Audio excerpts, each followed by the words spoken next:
रामगंज मंडी में श्री राम कथा कर रहे बागेश्वर धाम सरकार के आचार्य धीरेन्द्र शास्त्री आज अपने दिए हुए वचन की पालना में वार्ड नंबर 3 रामगंज मंडी निवासी दो बहनों भावना राठौड़ और खुशबू राठौड़ के घर देर रात चाय पीने पहुंचे।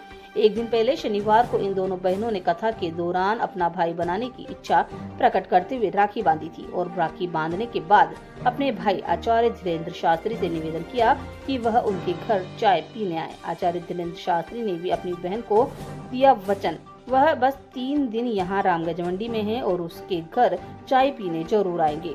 आचार्य धीरेन्द्र शास्त्री ने अपनी बहनों से किया हुआ वादा निभाया और रविवार की रात को कोटा में शिक्षा मंत्री एवं पंचायती राज मंत्री मदन दिलावर के घर पहुंचकर पहले तो उनके परिवारजनों से भेंट की और आशीर्वाद दिया। इसके बाद रामगंज मंडी लौटकर आचार्य धीरेन्द्र शास्त्री देर रात 12 बजे अचानक वार्ड नंबर 3 रामगंज मंडी में अपनी बहन खुशबू और भावना राठौड़ से मिलने पहुंचे।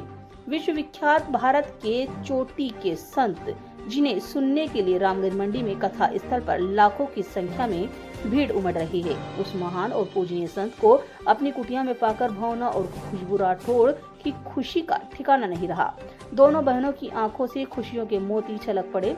भावना बोली, मुझे विश्वास था मेरे भाई मेरे घर चाय पीने जरूर आएंगे, अपना किया हुआ वादा पूरा भी करेंगे। भावना ने आचार्य धीरेन्द्र शास्त्री को बताया कि वह दोनों बहनें हैं, उनके कोई भाई नहीं, इसीलिए वह आचार्य धीरेन्द्र शास्त्री को राखी बांधकर अपना भाई बनाना चाहती थी। उन्होंने कई बार प्रयास किया लेकिन ऐसा नहीं हो पाया।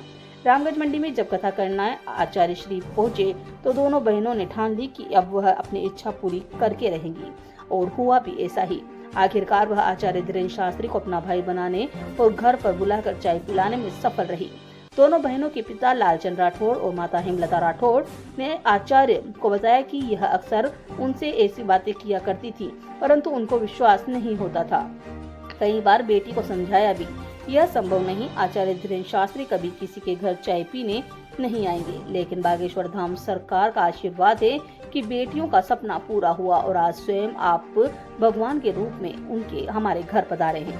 आचार्य धीरेन्द्र शास्त्री ने खुशबू के सर पर हाथ फेरते हुए कहा कि आज से हम तुम्हारे भाई हैं, भाई की कमी कभी महसूस मत करना। आचार्य धीरेन्द्र शास्त्री ने अपनी बहन के घर लगभग आधा घंटा बैठकर चाय पी और उसके माता पिता व उपस्थित अन्य परिजनों से हालचाल पूछे और घर से विदा होने से पहले अपनी दोनों बहनों को बागेश्वर धाम आने का निमंत्रण दिया। आचार्य धीरेन्द्र शास्त्री ने बच्चियों के पिता लालचंद राठौड़ को बागेश्वर धाम की तरफ से एक कूपन भी दिया।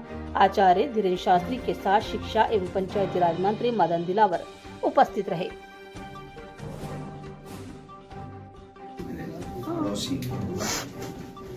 कोई और गांव है कि नहीं?